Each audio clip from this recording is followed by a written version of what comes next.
안녕하세요. 건설 HS 2파트 조정우 차장입니다. 오늘은 중대재해처벌법 현장 대응 방안에 대해서 설명드리도록 하겠습니다. 올해 초 1월 27일 날 법이 제정됐지만 그동안 많은 우여곡절을 겪으면서 시행령도 발표가 됐고요. 해설집도 발표가 되면서 저희가 준비를 하고 있습니다. 오늘은 1차로 저희가 그동안 준비한 사항에 대해서 그리고 현장에서 조치해야 될 사항에 대해서 말씀드리도록 하고요. 그리고 좀 더 준비가 되고 저희가 많은 것들이 준비가 되면 현장에 좀 더 자세하게 설명해드리는 시간을 갖도록 하겠습니다. 일단 그동안 준비된 사항들에 대해서 오늘은 설명을 드리도록 하겠습니다. 그리고 법무법인을 통해서 저희가 대류가주에 있는 법무법인을 통해서 변호사가 법 내용에 대해서 설명드리는 시간을 해서 촬영도 했고요. 강의를 할 수 있도록 준비를 했습니다. 그래서 중복되는 사항도 있겠지만 저희가 저희 회사의 건설회사의 특성을 좀 반영을 해서 오늘은 설명을 해드리는 시간을 갖도록 하겠습니다. 일단 법체계에 대해서 한 번 더 말씀을 드릴게요. 저희가 중대재해처벌법의 체계도인데요. 저희가 재해가 발생하게 되면 사업주의 의무 주체, 사업주 또는 경영 책임자가 이 안전보건 확보 의무를 하지 않게 되면 1년 이상의 징역, 10억 원 이하의 벌금을 묻는 그런 처벌을 받을 수 있는 내용이고요. 이게 체계입니다. 안전보건 확보 체계를 하는 체계인데 법 4조에 내용 있는 내용들이 보시면 안전보건 관리 체계 구축 및 그 이행에 관한 조치를 하라는 거고요. 그리고 재발 방지 시 재해 발생 시 재발 방지 대책 수립 및 그 이행에 관한 조치를 하라는 겁니다. 그리고 중앙 행정기관 등에 대해서 개선 및 시정 영향이 떨어졌을 때는 그 이행에 관한 조치를 하라는 거고요. 안전보건 관계 법령에 따른 의무 이행에 필요한 관리상의 조치 이걸 하라는 조치를 하라는 게 이 법의 주요 취지입니다. 여기 보시면 안전보건관리 관한 조치는 이 시행령에 보면 4조에 있고요. 관리상의 조치는 시행령 5조에 있는 이 조치를 따르게 되어 있습니다. 이 시행령의 4조에 대한 안전보건관리 체계 구축은 이 9가지 항목에 대해서 저희가 이행을 해야 되고요. 관리상의 조치는 이 4가지 사항에 대해서 조치를 해야 됩니다. 이 사항에 대해서는 각기 현장에 대해서 구체적으로 어떤 행위를 해야 되는지는 조금 이따가 자세하게 설명을 드리고요. 그리고 이 사항에 대해서는 안전보건관리 체계에 대해서는 반기 1회 점검 항목들이 이렇게 있습니다. 이는 반기 1회 사항은 반드시 확인을 하고 경영 책임자한테 보고를 하는 이런 체계를 저희가 시행을 해야 됩니다.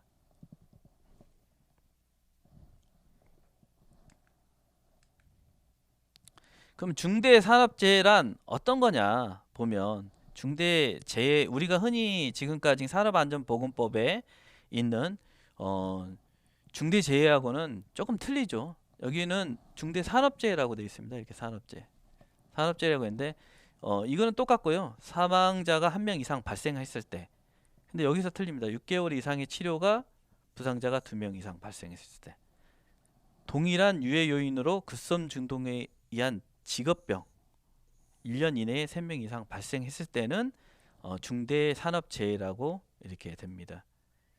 그래서 저희가 건설 현장에서나 특히 저희 회사에서 중요한 건 이 2가지겠죠. 네, 2가지에 대해서 저희가 관리를 해야 되고요.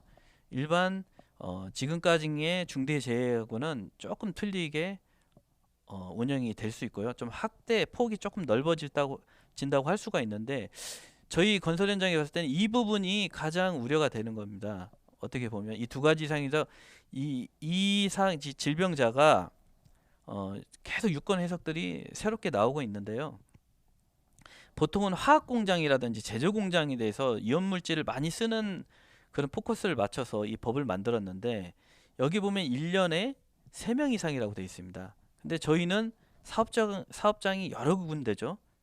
근데 한 사업장에서 1년 내 3명이냐 이게 아니고요. 1년 이내에서 저희 회사가 여러 현장이 있지만 그 여러 현장 중에 3명 이상이 발생되면 중대산업재해로 될 수가 있습니다. 그래서 지금이 12월 29일이면 이 29일 안에 1명, 내년 21년이죠. 저희가 22년 발생한 1년 이내에 22년 12월 28일까지의 어떤 현장에서 질병, 특히 질병이라는 거는 저희가 혹서기 때 질병자, 폭염이나 내심혈계 이런 부분, 아니면 동절기 때 심장마비, 심근경색 이런 부분에 대해서 발생하는 게 1년 안에 3명이 발생하게 되면 중대산업재해가 됩니다. 특히 사람들이 착각하는 게 21년이면 21년 안에 3명, 22년 안에 3명 이렇게 생각하는데요. 그게 아니고 한 명이 처음 발생한 시점부터 1년간 3명 이상 발생하게 되면 중대산업재해로 될 수 있기 때문에 특히 2022년부터는 혹서기, 동절기 이때 근로자의 건강관리가 무척 중요한 그런 사항입니다. 중대재해처벌법의 주요 네 정의를 보면 근로기준법에 따른 근로자 적용사항에 보면 이 종사자의 개념을 정확하게 저희가 좀 알아야 되는데, 근로기준법에 따른 근로자, 도급, 용역, 위탁, 계약 형식에 상관없이 그 사업을 수행하는 대가를 목적으로 노무를 제공하는 자, 또는 사업에 여러 차례 도급이 되는 경우 각 단계의 수급인의 근로자, 노무를 제공하는 자, 이렇게 되어 있습니다. 이 종사자라는 게 굉장히 저희한테는 부담이 되는 게, 산업안전보건법상에 그동안에 노무를 제공하는 자, 그전에는 근로자였고요. 2020년 1월에는 노무를 제공하는 자로 해서 더 확대가 됐습니다. 그리고 올해는 종사자라는 개념이 생겼죠. 예전에는 건설 현장에서 특히 용역으로 오는 그런 형태의 어떤 계측 관리 또는 설계 뭐 이런 분들이 현장에 와서 일을 한다거나, 아니면은 서비스업으로 경비, 안전감시단 또는 청소 이런 분에 대해서는 산업안전보건법상에 건설 현장으로 적용받지 않았습니다. 사고가 발생하더라도 산재는 그 회사의 산재가 되고 건설 산재는 안 됐기 때문에 저희가 그런 부분에 대해서는 조금 비껴가는 부분도 많이 있었는데, 지금은 이 종사자가 됐기 때문에 이제는 우리 사업장 안에 들어와서 일을 하게 되거나 관여를 하거나 지배관리를 받으면 이 종사자로 들어갑니다. 특히 문제가 되고 있는 게 뭐냐면, 현장에서는 한밭이 땅을 저희가 위탁을 하겠죠. 위탁에 보면 한밭이 땅이 되겠죠. 한밭이 땅이 되고 뭐 이런 부분들이 될 수 있고, 또 뭐 일단 청소 용역, 이런 서비스 용역을 주더라도 이 종사자에 포함이 될 수가 있습니다. 그래서 현장에서는 무엇보다는 우리 종사자가 어떤 거냐, 그리고 예전에는 배차 플랜트라든지 사업장과 떨어져 있어서 별도의 장소에서 제작을 하는 그런 위탁 공장, 제작장, 뭐 토치장, 뭐 어떤 세석장, 뭐 이런 부분들에 대해서는 저희가 그동안에 현장의 사업장 범위 내에 들어가지 않았기 때문에 저희 산재로 적용을 받지 않았고 어떤 부담감이 없었습니다. 그런데 지금은 종사자의 개념으로 들어가다 보니까 저희가 사업으로 인해서 수차례 도급을 받은 계약 형태에 상관없이, 장소와 상관없이 저희 목적물을 위해서 쭉 들어와 있는 그런 업체들은 이제는 모두 종사자가 되고요. 협력업체 만일에 사장이 우리 사업장 안에 들어와서 어떤 업무를 한다 그러면 그 협력업체 사장까지도 이제는 종사자가 될 수가 있습니다. 그래서 종사자의 범위가 굉장히 커졌고요. 현장에서는 우리 종사자의 범위가 어디까지냐, 우리 사업장 밖을 벗어나서 우리 목적물을 위해서 어디를 일을 하고 있느냐, 이런 부분들이 굉장히 넓어지게 되고요. 확인을 해야 되는 사항이 됩니다. 2022년도에 중대재해처벌법이 이제 생기면서 어떤 사건들이 발생하면 종사자의 어떤 그 유권 해석이라든지 지뢰신이라든지 아니면은 실제로 법원에서 재판을 받는 과정에서 판례가 나온다든지 하면서 정의가 조금 더 명확하게 될 수 있겠지만 현재로서는 종사자의 범위라는 게 너무나 큰 확대를 해놨기 때문에 조금만 어떤 건설 현장과 저희가 연관이 돼 있다고 그러면 이제는 중대재해처벌법에 의해서 중대산업재해로 적용을 받을 수 있고 처벌을 받을 수 있습니다. 그래서 계속 강조드리지만 그 전까지는 우리가 현장에 오는 그런 화물 이탁이라든지 이런 부분들도 관리는 안 했었는데 지금은 그렇게 될 수가 있습니다. 그래서 어디까지 우리가 종사자가 범위가 되는지에 대해서 명확하게 현장에서는 확인을 해야 되고 그 부분에 대해서 교육도 해야 되고 관리도 해야 되는 그런 어려운 지금 사항입니다. 그럼 중대재해처벌법과 산업안전보건법 이게 차이를 좀 말씀을 드리면 산업재해는 그동안 저희가 사업장에 직접적인 구체적인 안전보건 조치, 보건 조치를 했었고요. 중대재해처벌법은 경영 책임자의 현장 관리 감독을 위한 안전보건 관리 시스템 구축 이게 있습니다. 이게 중대재해처벌법은 어떤 체계를 구축해서 그게 정상적으로 아니면 안전보건 체계에 잘 돌아가기 위해서 경영자가 관심을 갖고 그 시스템이 돌아가도록 지속적으로 운영을 하라는 거고요. 산업안전보건법은 실질적으로 시행령, 시행규칙, 뭐 안전보건 기준에 관한 규칙, 고시 이런 게 있어서 어떤 행위 하나마다 정확하게 조치를 해야 되고 그걸 위반했을 때 과태료나 벌금을 물릴 수가 있는데요. 이 중대재해처벌법은 이 시스템을 전체적으로 구축을 하면서 어떤 그 중대산업재해가 발생하기 전까지는 어떤 직접적인 처벌사항은 없습니다.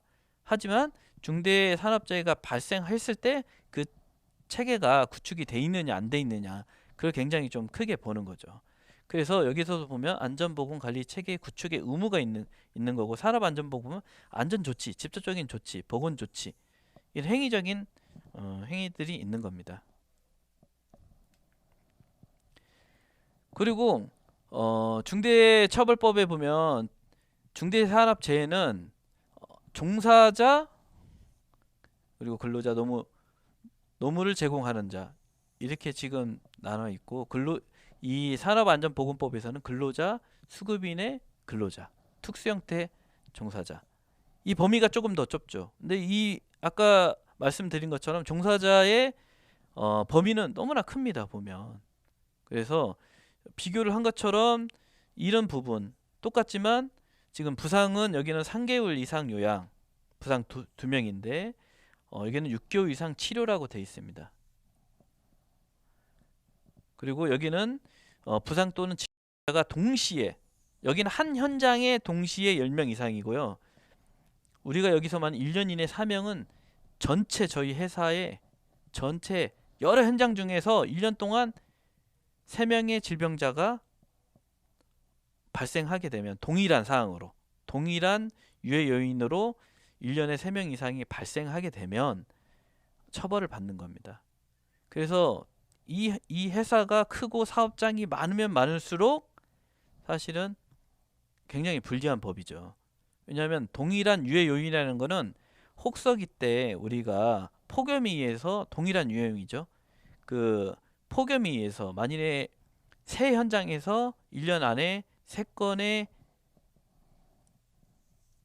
발생하면 중대산업재해가 발생할 수 있다는 겁니다. 그래서 전에도 말씀드렸지만 근로자의 건강관리가 무엇보다도 요구되고요. 고령자 관리에 대해서 더욱 신경을 써야 되는 그런 사항이 놓여 있습니다.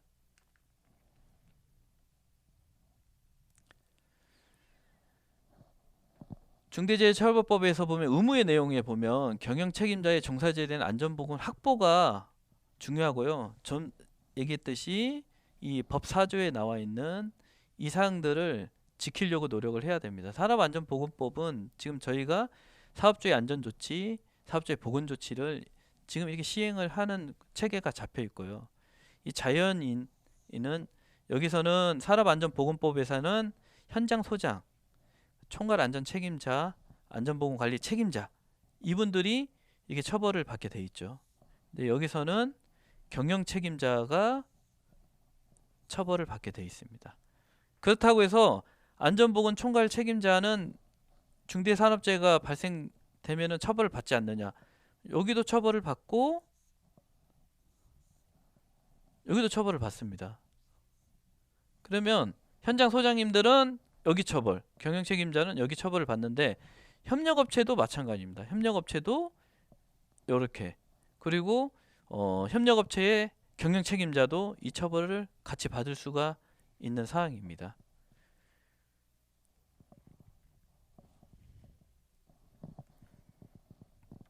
그럼 그동안 저희가 중대재해처벌법 대응 방안에 대해서 진행 사항들을 좀 말씀드리겠습니다. 처음에 이렇게 1월 27일 날 법이 제정이 돼서 저희가 이때만 해도 시행령이 구체적으로 나오지 않았었어요. 그래서 동종업계의 동향 파악 및 정부의 추진 사항을 모니터링을 계속 했었는데 굉장히 뭐 그때만 해도 변호사들, 법무법인이 먼저 나서서 이 법 해석을 많이 했었습니다. 근데 시행령이 안 나온 상태에서 계속 법 해석을 하다 보니까 이게 구체적인 게 없고 모호한 상태에서 계속 준비만 했었고요. 저희가 이 법규 준수를 위한 컴플라이언스 구축 대책 방안을 2단계에서는 경영 측에 보고를 했는데요. 이때만 해도 시행령이 그래도 나왔기 때문에 경영 측에 보고를 할 수 있었습니다. 그리고 법무법인 저희가 대륙 아주에 컨설팅 계약을 진행을 했었고요. 그리고 당사의 안전보건 시스템을 좀 분석을 해서요. 중첩법 적용 사항을 검토를 했습니다. 저희가 법무법인도 지금 검토를 하고 있고 저희 회사도 저희 팀에서 진행을 했었습니다. 그래서 조직체계 안전보건 매뉴얼, 절차서, 지침서, 현장 활동 사항들을 분석을 통해서 지금 그동안 하고 있던 어떤 체계에서 최대한 중대재해처벌법에 부합되는 사항들을 갈 수 있도록 저희가 좀 분석을 했었고요. 대응체계, 조직체계 구축 보고도 저희가 경영층에서 조직 확대라든지 저희가 조직체계가 구축이 돼야 된다는 것을 말씀을 드렸습니다. 그리고 지금까지는 저희가 시행령이 나오고 나서 불과 몇 달이 안 되기 때문에 계속 저희가 지침에 대한 대응 방법을 만들고 있지만 이게 시간적으로나 업무량이 굉장히 많습니다. 그래서 그걸 한 번에 다 하지 못해서 절차서라든지 지침서, 제정 및 개정 사항들을 순차적으로 현장에 배포하도록 할 예정입니다. 그리고 중첩법 대응 5단계에서는 중첩법 대응 현장의 안전보건관리 체계 구축을 수립을 하고요. 그리고 지금 이 사항을 지금 하고 있습니다. 교육이라든지 현장 이행 계획 수립을 할 건데요. 저희가 이 교육 사항들은 전체 직원 그리고 협력업체 직원 그리고 본사 직원 이런 분들에서 계속 교육을 전파를 할 수 있도록 중대재해처벌법에 대한 설명을 계속 하도록 하고요. 이게 종사자의 개념이 넓어지다 보니까 건설 현장에서 그동안 했던 업무보다는 더 범위가 넓어집니다. 예를 들면 예전에는 건축 현장에서 모델하우스를 홍보 요원이라든지 운영 요원들을 위탁을 줬습니다. 그래서 그 위탁 업체가 와서 홍보도 하고 그리고 모델하우스 관리도 하고 했는데 지금은 이 종사자의 의미로 되다 보니까 그 모델하우스에 대한 관리도 이제는 저희가 해야 되는 상황이 됩니다. 그래서 범위가 넓어진 거에 대해서 어떻게 더 업무 확대를 하고 구체적인 걸 할지에 대해서는 본사에서 부서 간에 또 업무 분장도 해야 되고 명확한 업무 지침이 나와야 되기 때문에 TF팀을 설치를 해서 업무 분장이라든지 실행력 강화를 위해서 준비를 할 예정입니다. 중대재해처벌법의 현장의 사항은 어떻게 되느냐 이렇게 좀 진행을 좀 해야 되는데요. 중첩법은 이제 22년 1월 27일 날 이제 시행을 하면 2022년 1월 27일부터는 중대재해산업재해가 발생하게 되면은 처벌의 이제 대상이 됩니다. 그렇게 되면 현장에서 그만한 구축이 돼 있는지 체계가 구축이 돼 있는지 일단은 먼저 확인이 들어가야 되거든요. 그래서 대응 지침을 확인을 좀 해야 되고요. 현장 직원 및 협력업체 계약업체에 대해서 전파 교육을 실시를 해야 됩니다. 저희가 오늘 동영상 찍는 것도 작년에 저희가 온라인 비대면 교육을 했듯이 저희가 전체 직원들을 등록시키고 협력업체 등록을 시켜서 중대재해처벌법 교육을 실시하도록 그렇게 준비를 좀 하고 있습니다. 안전보건 활동 확대는 우리가 노무를 제공하는 자에서 종사자로 했기 때문에 이 부분을 확대해서 계획을 좀 수립을 해주셔야 돼요, 현장에서. 그래서 이 부분 종사자가 과연 우리가 어디까지 들어가느냐, 우리가 현장 밖에서도 어떤 계약 업체들이 진행을 하고 있고 어떤 종사자들이 우리 현장의 사업장 안에 들어와서 일을 하고 있는지 전체 파악을 하고 리스트 관리를 해 주셔야 됩니다. 그리고 중저법에 대한 대응 체계를 저희가 설명을 하면 현장에서는 이행을 해 주셔야 되고요. 반기 1회에 대해서는 확인 점검 및 모니터링을 본사에 또는 외부 기관에서 실시할 겁니다. 이 반기 1회 사항은 경영 측까지 보고를 해야 되는 사항입니다. 하나하나 현장에 대해서 모든 사항들을 확인을 해서 경영 측께 6개월에 한 번씩 반기 1회씩 보고를 해야 되기 때문에 현장에서는 앞으로는 본사 그리고 전문기관의 진단 및 점검이 확대되고 횟수도 많아지고 평가라든지 어떤 지원이라든지 이런 부분들이 확대가 많이 될 겁니다. 현장에서는 아무래도 이 부분에 대해서 그동안 하지 않았던 점검이라든지 진단이 많아지기 때문에 많은 어려움이 좀 있을 거라고 생각이 듭니다. 그러면 저희가 시행령 4조에 있는 사항들부터 우리가 하나씩 현장에 준비를 해나가는 사항들이 어떤 게 있는 건지 한번 보겠습니다. 그래서 재해 예방에 필요한 인력 및 예산 등 안전보건관리 체계 구축 이행에 관한 사항은 시행령 4조에 있습니다. 4조 1항부터 해서 우리가 9가지에 대해서 어떤 업무를 해야 되는지 그리고 구체적으로 우리가 준비사항이 어떤 건지를 설명드리도록 하겠습니다. 안전보건 관한 목표와 경영방침 설정은 그전에도 하고 있었죠. 그리고 4조 1항에 보면 이 사항들이 있는데요. 기존에 보면 우리가 현재에 보면 안전보건 경영 목표 방침을 설정을 하고 있고요. 우리가 배포도 하고 있고 추진 경영 실적 보고도 하고 있고 홈페이지 및 근로자한테도 전파 교육을 실시하고 있습니다. 그동안 이렇게 했던 부분들을 동일하게 하는데 조금 더 구체적인 사항이 있는 게 종사자의 의견을 반영을 좀 꼭 하셔야 됩니다. 그리고 사업장의 지속적인 개선, 실행 방향에 대해서도 이 경영 방침과 목표에는 설정이 돼 있어야 돼요. 그리고 돼 있으면 전체 직원 및 협력업체, 근로자, 게시자, 전체 종사자에 대해서도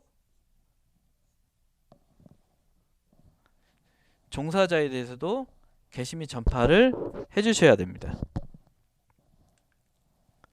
지금 저희가 2020년 안전보건 경영 목표와 방침은 이건 아닙니다. 아직 확정된 건 아니고요. 지금 교육 촬영을 위해서 저희가 안을 만들어서 일단은 보여드리는데요. 좀 더 이게 확정이 되면 현장에게다 안내를 하고 배포할 예정입니다.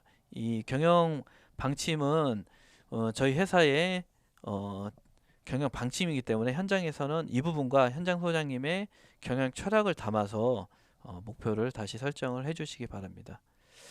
그러면 안전보건 관한 목표와 경영 방침 설정의 세부 활동을 보면 저희가 본사에서 설정을 하면 이렇게 배포를 합니다. 그래서 그런 어떤 근거와 그 세부적인 사항들을 해서 본사의 목표 및 방침을 배포를 하면요, 유관 부서와 협의 회의를 실시하고 안전보건관리자 지역장 회의를 하고 안전보건관리한테 교육도 하는데요. 특히 저희가 할 때는 이런 그 지역장 회의를 통해서 또는 유관 부서의 협의 회의를 통해서 이 목표를 설정할 때 같이 협의를 통해서 의견을 듣고 반영하도록 그렇게 했었습니다.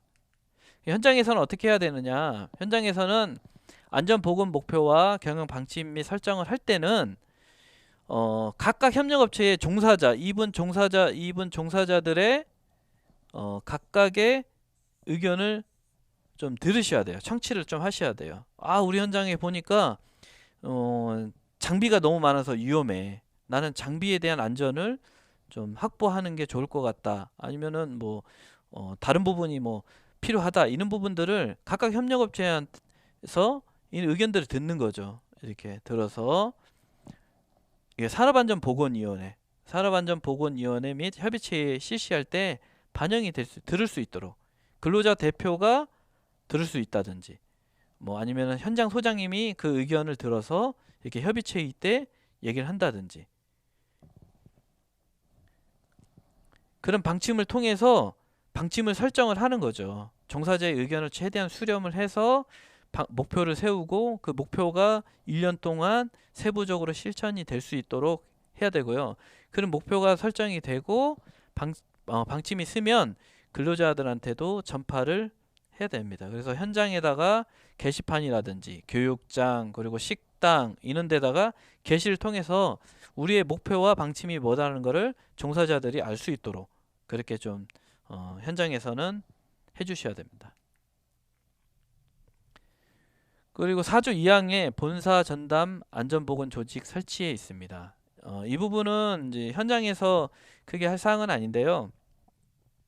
본사에서는 그동안에 그 전담 조직에 없어서 어떤 현장 지원이라든지 이런 부분들이 약하다고 판단을 한 것 같습니다. 그래서 건설은 200위, 상위 200위 이내, 그리고 제조업 같은 경우는 500인 이상, 상시 근로자 500 이상이 돼서는 전담 조직을 갖추도록 했고요. 저희 같은 경우는 2명 이상이기 때문에 기존에도 전담 조직이 구축이 돼 있었는데 이번에는 조직 확대를 통해서 이 모니터링을 기능을 강화해야 되고요. 현장 이행 확인 점검을 강화해야 됩니다. 그리고 중처법에 대해서 저희가 어떤 절차라든지 이행을 계속 저희가 보완을 해야 되기 때문에 저희 파트에 3명 정도의 인원 확보와 이 건축 토목 플랜트 주택에 대해서도 1명씩 전담자를 배치할 계획을 세우고 있고요. 이 부분에 대해서는 경영층께도 보고를 드려서 지금 승인이 난 상태입니다. 그래서 2020년부터는 이렇게 사업본부, 사업팀에 1명씩 배치가 돼서 실행력 강화, 현장에서 실제로 어떤 지원사항이라든지 점검사항이라든지 그리고 실제로 활동을 하고 있는지 모니터링 요원들을 배치를 해서 조금 더 기능을 강화할 예정입니다.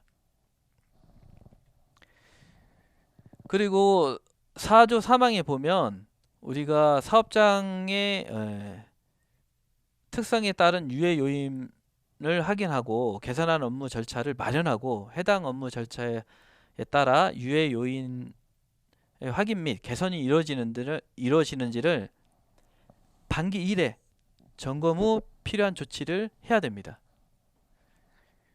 이 부분은 산업안전보건법 36조에 따른 위험성 평가로 가름할 수 있다 이렇게 나와 있기 때문에 그러면 저희는 현장에서 유해 요인에 대해서 많은 점검을 하고 있지만 아무래도 위험성 평가에 대한 절차와 그리고 매뉴얼들이 있기 때문에 이 부분들을 최대한 활용을 해서 해야 됩니다. 기존에도 위험성 평가는 시스템을 이렇게 운영을 했었죠. 운영을 해서 코샤 시스템 ISO 45001을 통해서 저희가 진행을 했었고요. 대응 방법을 보면은 지속적으로 위험성 평가 활동을 하는 게 중요합니다. 지금 시스템 운영을 하고 있고 근데 여기서 하나 더 해주셔야 될 거는 종사자의 어디까지인지 파악해서 그 부분들이 위험성 평가도 같이 할 수 있도록 확대를 하는 게 중요한 사항입니다. 근데 여기서 종사자의 의견 청취라는 게 굉장히 중요합니다. 저희가 지금 보면 최초 위험성 평가도 하고 있고요. 협력업체, 협의체 위험성 평가도 이렇게 하고 있죠. 지금 보면 위험성 평가의 절차를 보면 이게 쭉 최초 위험성 평가부터 수시 위험성 평가, 의사소통 협의체의, 안전보건 점검, 그리고 피드백, 정기 위험성 평가 작성 검토까지 해서 이렇게 쭉 이런 절차가 있습니다. 저희는 회사는 절차가 만들어지고요. 종사자의 의견 청취는 협력업체 평가를 해서 반장들이 근로자들을 모아놓고 최초 위험성 평가를 할 때 뭐 협력업체 관리감독자도 같이 참여를 해서 진행을 하고 있는데요. 이 부분들이 실제 위험성 평가에 반영되도록 하고 있기 때문에 저희는 이 종사자의 의견 청취가 협력업체의 어떤 위험성 평가 회의를 종사자의 의견 청취로 보시면 될 것 같습니다. 그래서 이 부분이 저희는 종사자 의견 청취를 듣고 있기 때문에 이 부분이 통해서 수시 위험성 평가 작성할 때 반영이 되고 있다. 이거를 꼭 확인을 해주시고, 그러면 협력업체의 위험성 평가 회의가 굉장히 좀 중요해지는 그런 사항이 되겠습니다. 그리고 4조 사항에 안전 및 보건에 관련 예산 편성 및 집행이 있습니다. 여기 보면 필요한 예산을 편성하고 그 편성된 용도에 맞게 집행하도록 되어 있습니다. 그래서 안전보건관리 구축 등에 필요한 사항으로 고용노동부 장관이 정한 고시에 따라 이렇게 한다고 그러는데요. 이거는 산업안전보건법에 우리가 나와 있는 고시 내용을 좀 확인해 주시면 되고요. 예, 현장에서 지금 기존까지는 저희가 본사에서도 안전보건관리비를 예산을 투입해서 어느 정도 쓰고 있었는데요. 이게 지금 현장에서 우리가 흔히 말하는 산업안전보건관리비 같은 경우는 발주처가 도급자에게 주는 그런 그 비용이기 때문에 이거를 예산을 투자하고 확대했다고 보진 않습니다. 그래서 올해는 현장의 안전보건 계산을 아끼지 말고 사용하도록 유도하라는 그런 의미거든요. 이 법을 만든 거는. 그래서 현장의 안전보건 예산을 아끼지 말고 100% 써라. 그리고 본사의 안전보건 예산 투자를 유도하는 그런 목적을 갖고 있기 때문에 투자 확대를 해라. 이겁니다. 작년만 해도 본사에서 우리가 쓴 거는 4억 4,200 정도 됐습니다. 근데 올해는 26억 1억을 저희가 확보를 해서 좀 더 할 거고요. 경영층에서는 좀 더 확대를 하라고 얘기를 하시면 하고 있고, 저희가 요청 사항이 있으면 받아들여서 예산 확보를 좀 더 해서 현장에 쓰는 그 안전관리비 외에 저희가 투자를 확대할 예정입니다. 그리고 4조 5항에 보면 안전보건관리 책임자 등의 충실한 업무 수행을 위한 조치가 있습니다. 이거 뭐냐면 안전보건관리 책임자는 우리가 흔히 말하면 현장 소장님을 얘기하는 겁니다. 20억 이상은 산업안전보건법에서 안전관리 책임자를 선임하게 돼 있는데요. 저희도 현장 소장님은 안전보건관리 책임자가 되는 거고요. 협력업체도 20억 이상은 안전보건관리 책임자가 됩니다. 여기서 관리감독자 및 안전보건 총괄 책임자도 같은 어떤 의미다, 이렇게 얘기를 하고 있고요. 여기서 보면 수행에 필요한 권한과 예산을 주고 수행하는지 평가를 하라는 겁니다. 그거를 반기 1회씩 평가 관리하는 거다, 이렇게 돼 있는데요. 그러면은 현재는 우리가 권한과 예산은 우리가 현장에서 최고의 결정자는 현장 소장님이시죠. 안전보건 예산에 대해서 저희가 쓸 때 승인을 받고 이렇게 사용하도록 하는 것도 최고 결정자는 안전보건관리 책임자 현장 소장님이시거든요. 그래서 부여 중이다. 그리고 6개월에 한 번씩 평가하는 거는 저희가 안전부분 평가를 본사에서 실시를 하고 있습니다. 근데 지금 안 되고 있는 건 뭐냐면 관리 감독자에 대한 안전에 대한 평가가 지금 구체적으로 좀 없습니다. 저희가 안전 마일리지를 통해서 1년에 한 번씩 관리 감독자한테 저희가 안전에 평가를 해서 부여를 하고 있지만 반기 1회가 없기 때문에 이거는 저희가 인사팀하고 협의를 해서 인사고과 할 때 안전 부분이 들어가서 그 부분이 현장 소장님이 평가를 하고 그게 본사로 제출되고요. 현장 소장님은 저희 본사에서 평가하는 걸로 그렇게 좀 바뀔 것 같습니다. 그래 바뀌어서 이렇게 체계를 구축을 좀 해야 될 것 같고요. 그래서 2020년에 우리가 대응을 하기 위해서 이렇게 지금 바꿔야 되는 거는 안전보건관리 책임자의 권한과 예산, 이 매뉴얼에도 사규에도 있죠. 이거를 좀 안전보건관리 규정에다가 좀 명문화를 좀 시킬 필요가 있습니다. 정확하게 권한과 예산을 안전보건관리 책임자가 갖도록 하고요. 그리고 안전보건관리 그 책임자의 안전평가, 이게 반기 1회씩 하고 있죠. 지금 보면.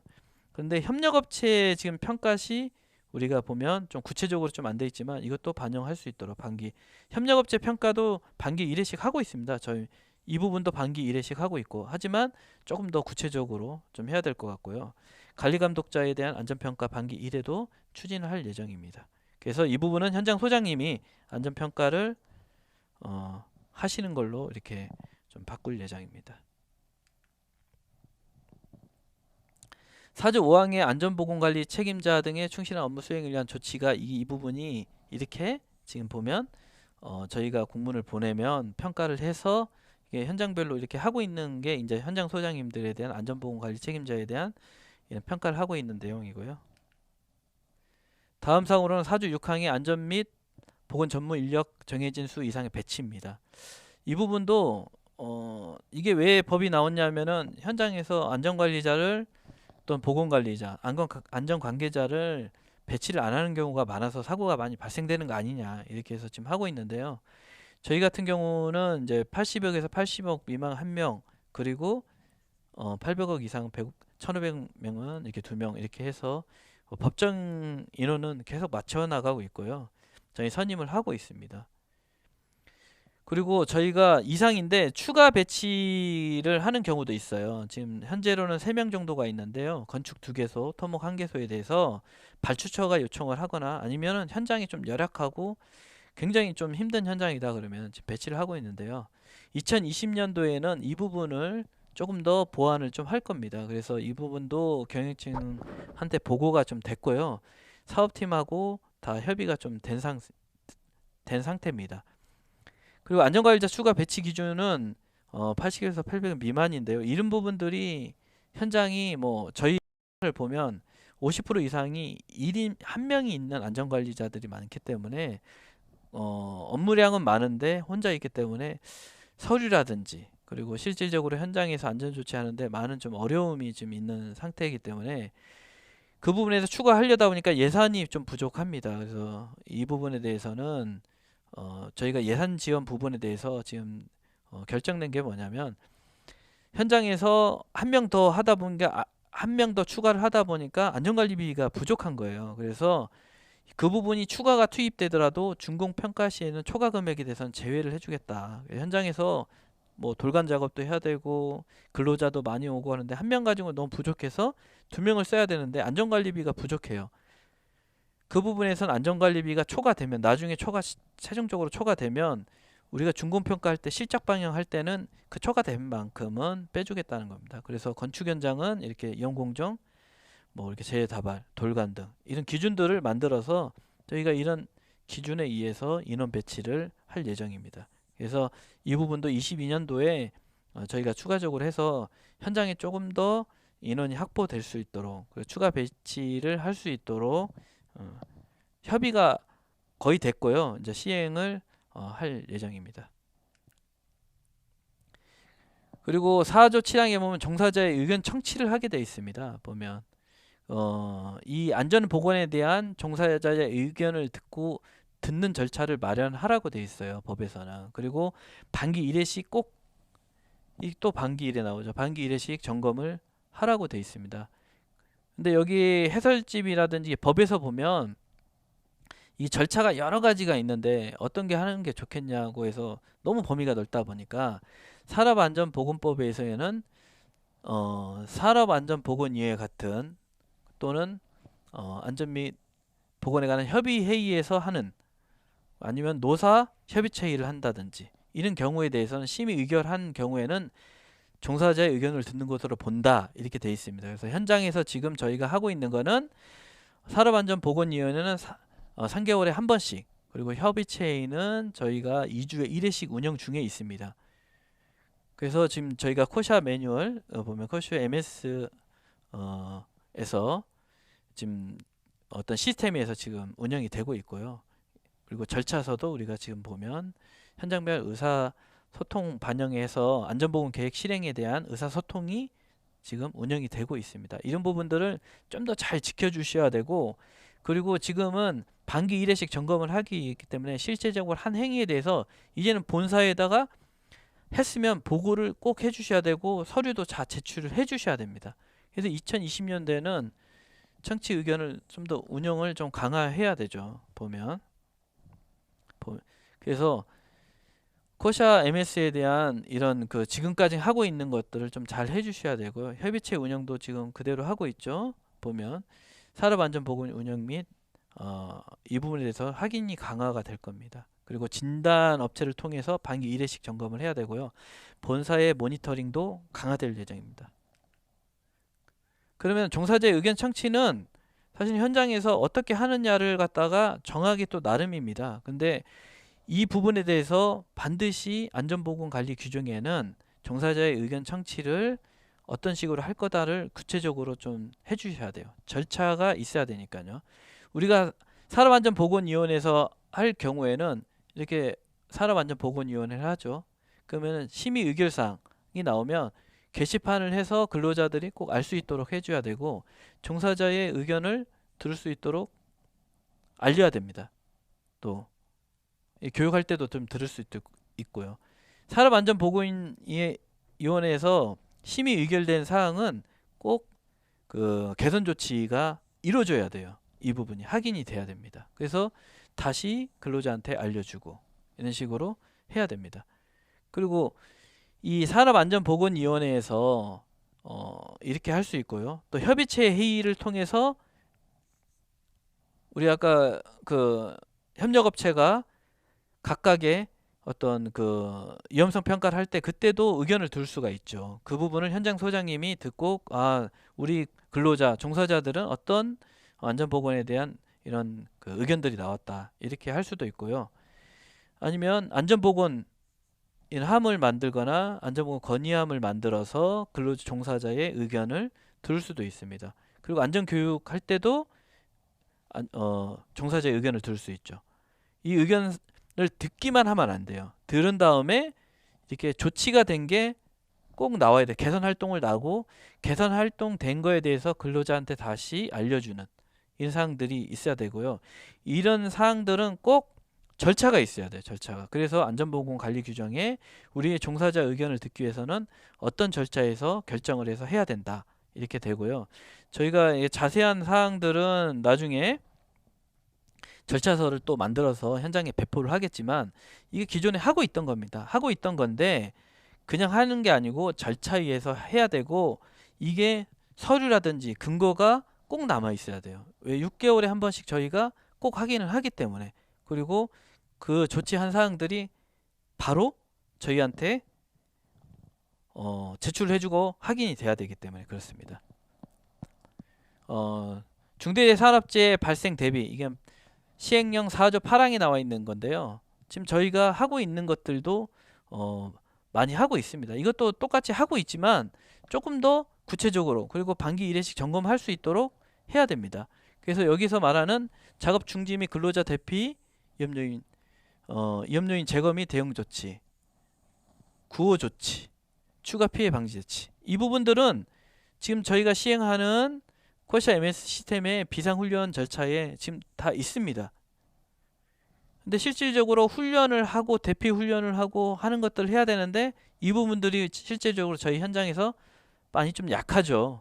그래서 지금은 형식적으로 하시면 안 돼요. 지금은 이 중대재해처벌법이 생기고 나서부터는 구체적으로 하셔야 되고 그리고 위험에 대해서 좀 더 폭넓게 하셔야 됩니다. 그래서 중대재해 매뉴얼 작성 및 비치를 해줘야 되는데 저희가 이 부분은 본사에서 일부 수정을 해서 전체적인 중대재해 발생했을 때 매뉴얼을 배포할 예정이고요. 위험 특성을 고려한 훈련 계획이 수립해야 됩니다. 이 비상훈련을 하라고 했더니 맨날 하지만 해요. 그렇게 하시면 안 돼요. 토목 현장에서는 장비에 의해서 사고가 많이 발생한다. 그러면 장비에 의한 사고, 아니면 터널이 붕괴가 날 수 있다. 그러면 터널이 붕괴됐을 때 대피라든지 작업 중지라든지 이런 거를 특성을 고려해서 훈련 시나리오를 만들고 실시를 해 주셔야 됩니다. 그렇지 않고 맨날 하재만 하시면 안 돼요. 그래서 아파트 같은 경우는 추락, 플랜트 현장 같은 경우는 지식이라든지 폭발, 화재 이런 부분들을 특성을 고려해서 꼭 해주실 수 있도록 해주셔야 되고, 무엇보다도 실행을 꼭 해주셔야 된다는 겁니다. 그리고 지금 저희가 위험 사항에 대한 작업권 중지권 제도를 이렇게 신설을 할 건데요. 작업자가 위험하고 작업을 해달라는 요청이 있으면 작업을 중지하셔야 됩니다. 최근 들어서 지금 태영에서 사고가 발생했는데요. 지금 그 사고가 최근에 발생한 사고가 굉장히 지금 곤란하게 된 게 뭐냐면, 작업자가 그 흙이 무너진다고 하는 게 위험이 있어서 그 부분을 갖다가 얘기를 했답니다. 근데 사고가 발생해서 이 부분이 어떤 지금 그 목격자 진술서에 나와 있어요. 그러면은 고용노동부라든지 이런 데서는 작업자가 작업을 중지를 위험하다고 요청을 했는데 안 한 게 됐다. 그러면 가중처벌을 받을 수 있겠죠. 그래서 이 부분들이 이제는 중요한 그런 사항이 좀 되는 사항입니다. 사주 구항에 보면 도급 용역 이탁, 안전보건 확보 절차 및 점검을 하라고 되어 있습니다.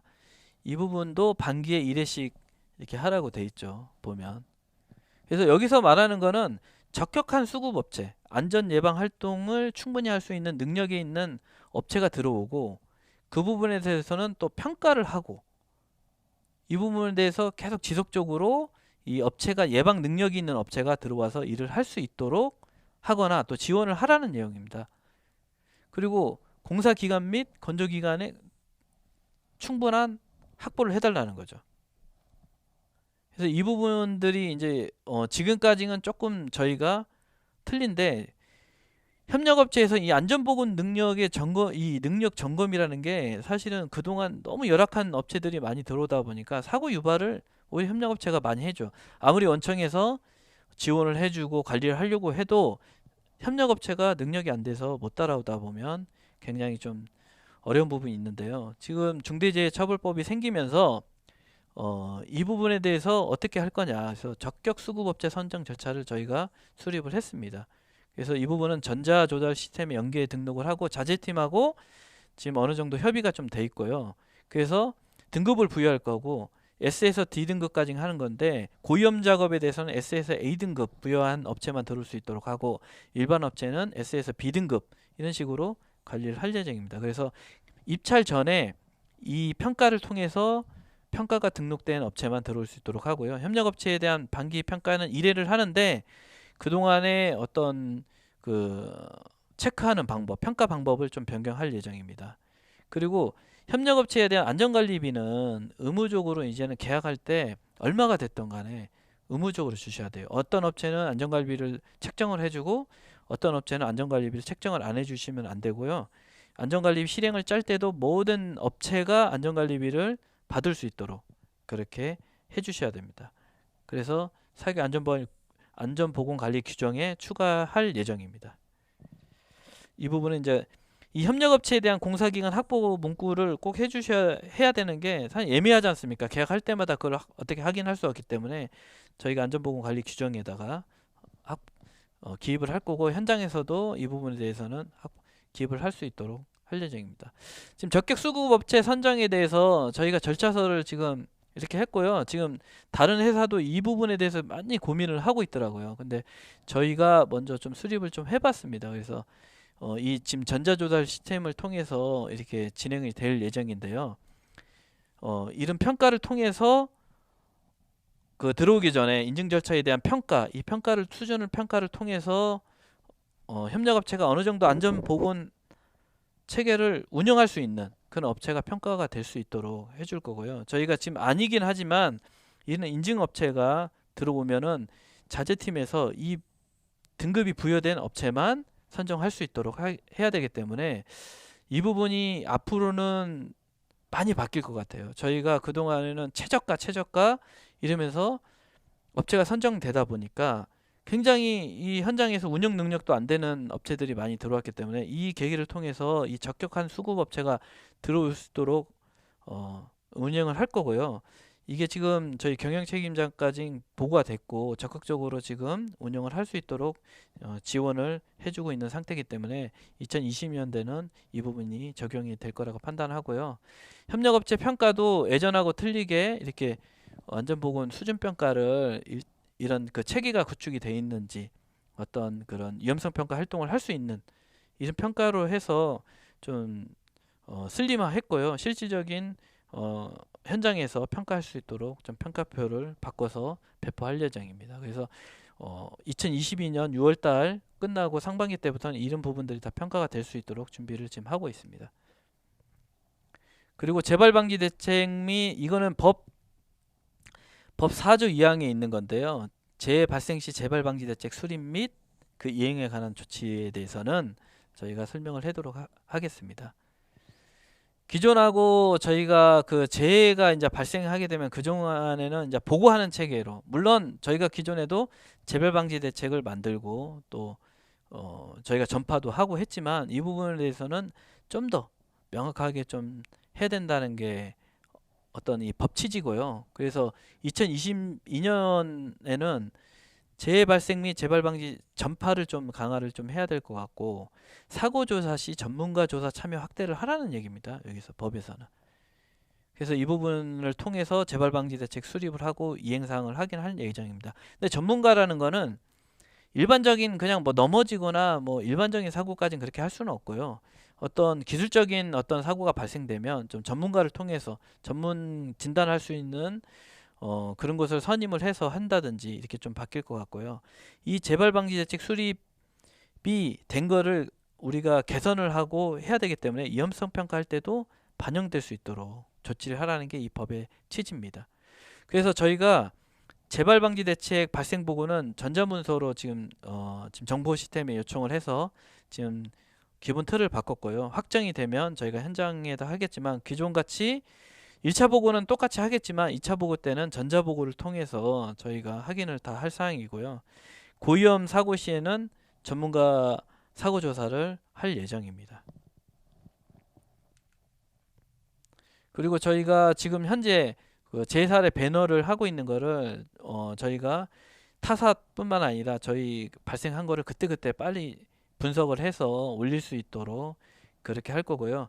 근로자한테 이 부분들이 전파가 돼서 동종 사고가 발생하지 않도록 꼭 전파에 대해서 좀 현장에서 좀 신경을 써주시고요.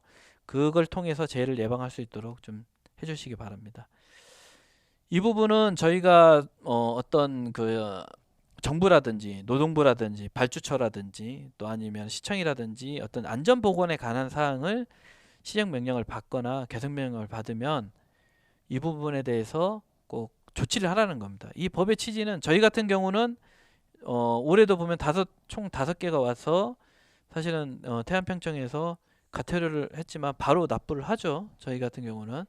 근데 이 취지는 뭐냐면 다른 회사들이 개선명령을 하거나 시정명령을 하더라도 잘 안 지켜진다 이거죠. 좀 열악한 업체라든지 또 아니면은 뭐 다른 업체에서는 시정명령을 했는데도 안 하고 어떤 과태료 처분을 맞더라도 개선 조치를 안 하고 이런 상황이 있다 보니까 아예 여기 명문화를 좀 시킨 거기 때문에 저희는 계속 지금 모니터링을 매월 하고 있고 취합 반기에 이렇게 취합을 해서 경영측에 보고를 하고 있기 때문에 이 부분은 지금처럼 진행을 하고 저희가 관리를 할 예정입니다.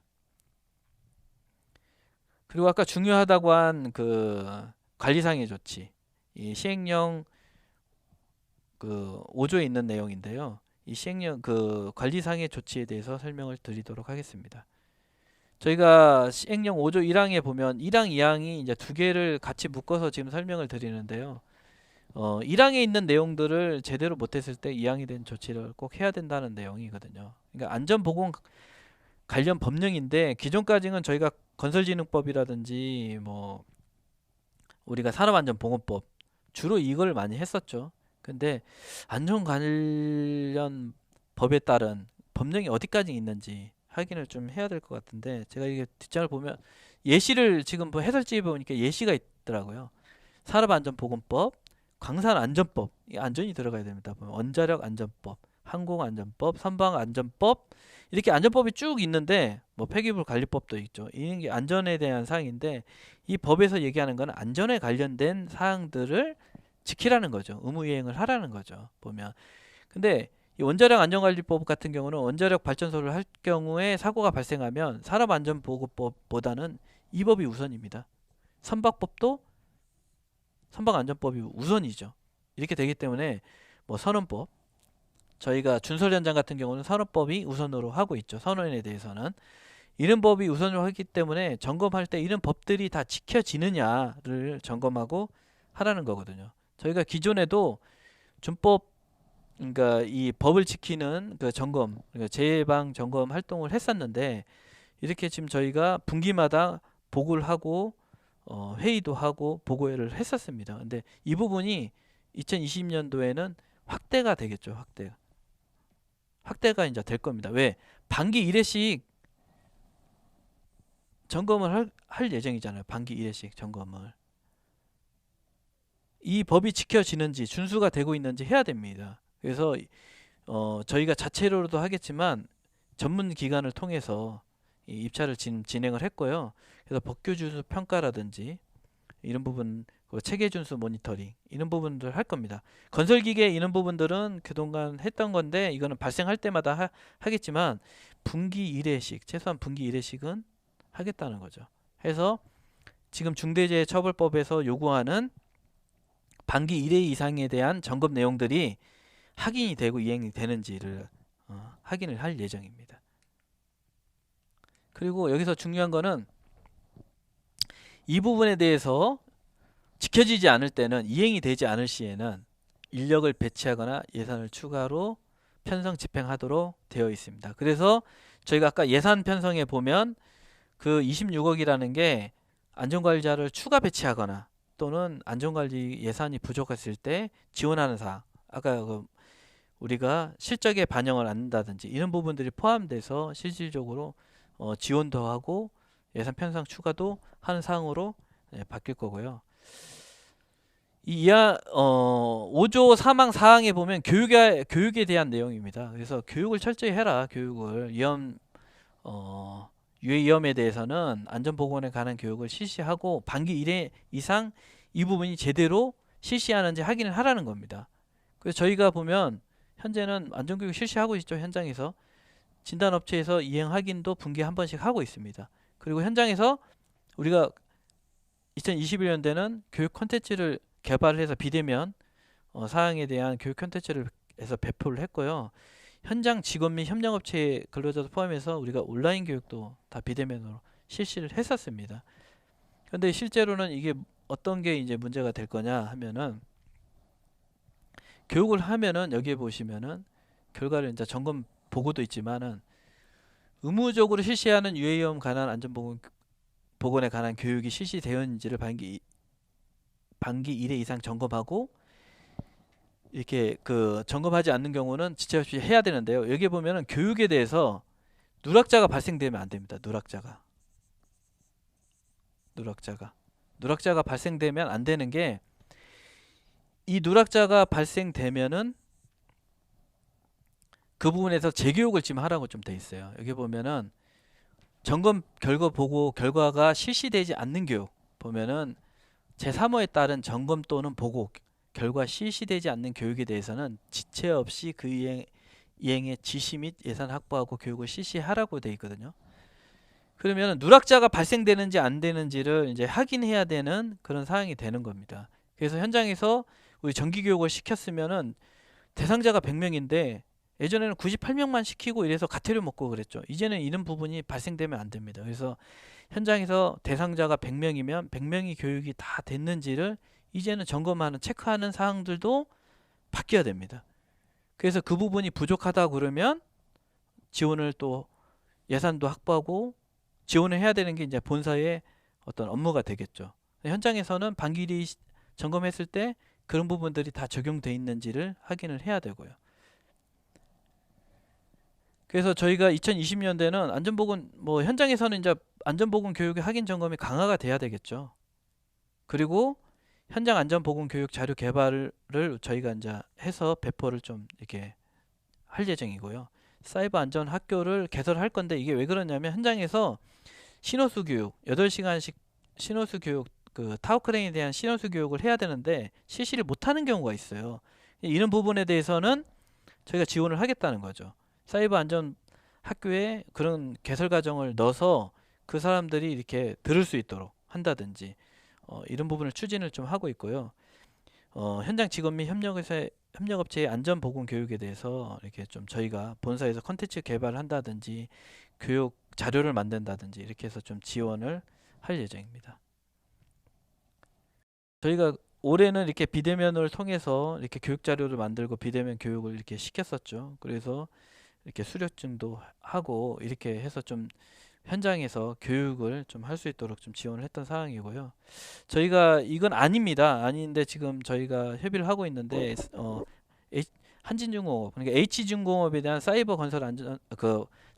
건설 안전 학교를 이렇게 좀 개설을 좀 해볼까 합니다. 그래서 지금 현재는 이런 과정인데 저희가 교육 컨텐츠를 개발을 해서 여러 교육 과정을 넣고 이거를 현장에서 이용을 할 수 있도록 그리고 한 집만의 어떤 교육 어떤 프로그램을 만들어서 이수할 수 있도록 이렇게 할 예정인데요. 예를 들면 협력업체가 어떤 첫 현장을 들어올 때 그 관리 감독자라든지 현장 소장은 저희 한진에서 요구하는 뭐 4시간 이상의 교육을 받고 그걸 이수증을 제출해야만 현장에서 운영을 할 수 있다든지 이런 부분에 대해서 저희가 좀 안을 내고 있는데요. 그러려면 한진에 대한 어떤 절차라든지 안전보건에 대한 어떤 내용들이 특화된 교육들이 있어야겠죠. 그래서 그런 부분들을 저희가 제작하고 넣어서 그 이수를 할 수 있도록 할 거고요.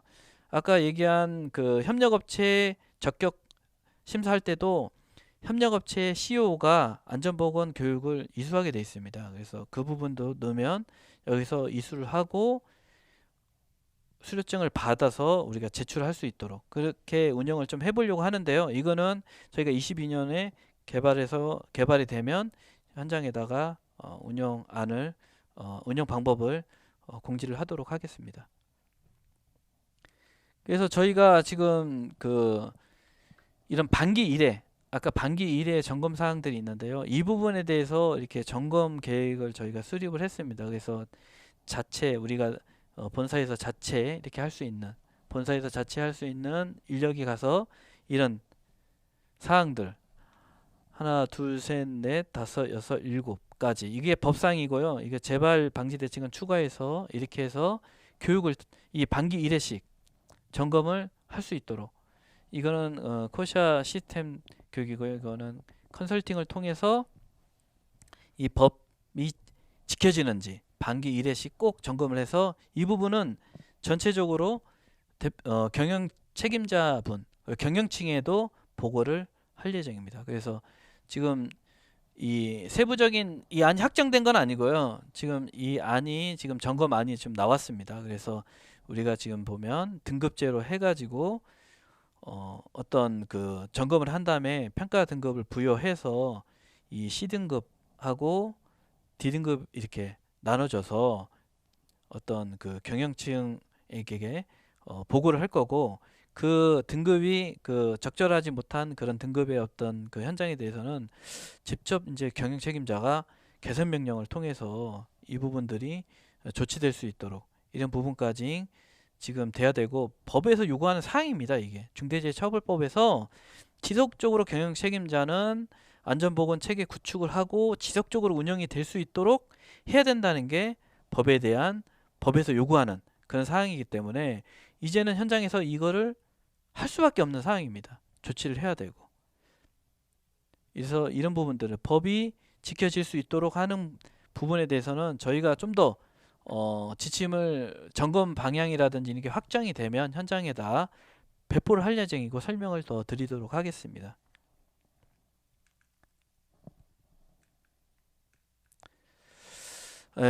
오늘 중대재해처벌법은 여기까지 설명을 좀 마치도록 하고요. 저희가 충분히 현장에 설명을 드려야 되는데 아직은 저희가 준비 단계다 보니까 부족함이 많이 있습니다. 지금 저희가 타사들도 많이 이렇게 문의를 해보면 아직까지 현장에 중대재해처벌법에 대해서 구체적으로 알려주는 것이 거의 없습니다. 지금 그래서 급하게나마 저희가 1월 27일 날 법인 시행을 하는데 현장에서는 우리가 뭐를 해야 되지, 어떻게 해야 되지, 어떤 조치를 해야 되는지 걱정은 앞서지만 어떻게 해야 될지 모르기 때문에 저희가 지금까지 저희가 준비한 사항에 대해서 설명을 드리고요. 현장은 이틀에서 움직이시면 돼요. 이틀에서 움직이시고 좀 더 구체적이고 절차라든지 이런 부분들이 디테일하게 만들어지면 저희가 또 안내를 또 할 겁니다. 그래서 현장에서 충분히 조치가 될 수 있도록 준비를 할 예정이니까요. 너무 걱정하지 마시고요. 또 지금 저희가 이게 교육 내용을 들으시면 현장에서 하고 있는 것들이 되게 많아요. 근데 조금 더 구체적이고 조금 더 확인되고 그리고 문서화되고 증명화될 수 있는 것들을 해야 되는 사항이다 보니까 조금 더 현장에서는 어려움은 있겠지만, 그런다고 해서 새로운 게 아예 없던 게 새로운 게 만들어져서 이 부분들이 하는 거는 절대 아닙니다. 그래서 저희가 아예 체계가 없는 회사도 아니기 때문에 지금까지 하고 있는 것들을 조금 더 힘들 수는 있지만은 할 수 있고 저희가 충분히 체계 구축을 할 수 있는 그런 회사의 역량을 있기 때문에 현장 소장님과 또 우리 그 안전보건관리 자들이 똘똘 뭉쳐가지고 조금 더 해주시면 될 것 같고요. 저희가 계속해서 이런 부분들은 그 법체계라든지 그리고 정보라든지 그리고 법무법인하고 저희가 검토를 해서 구체적으로 만들어서 계속 이제 알려주고 배포하고 교육하고 이렇게 하도록 하겠습니다. 지금까지 이제 설명을 좀 장시간 설명을 했는데요. 지금 저희가 완벽하게 준비가 안 되다 보니까 부족한 게 좀 많이 있습니다. 양해를 좀 해주시고요. 전체 우리 현장 직원 그리고 우리 협력업체 직원분들 그리고 전체 우리 본사 직원 그리고 관계된 분들이 같이 이 법을 슬기롭게 같이 할 수 있도록 그리고 대응을 할 수 있도록 현장 대응을 통해서 우리 회사에 데미지가 없도록 그렇게 준비를 해주시면 감사하겠습니다. 이만 교육을 마치도록 하고요. 현장에서 다시 설명드릴 수 있는 시간이 있을 겁니다. 그래서 자세하게 설명하고 저희가 준비되는 사항들은 바로바로 알려서 현장에 대응할 수 있도록 준비하겠습니다. 이만 교육을 마치도록 하겠습니다. 감사합니다.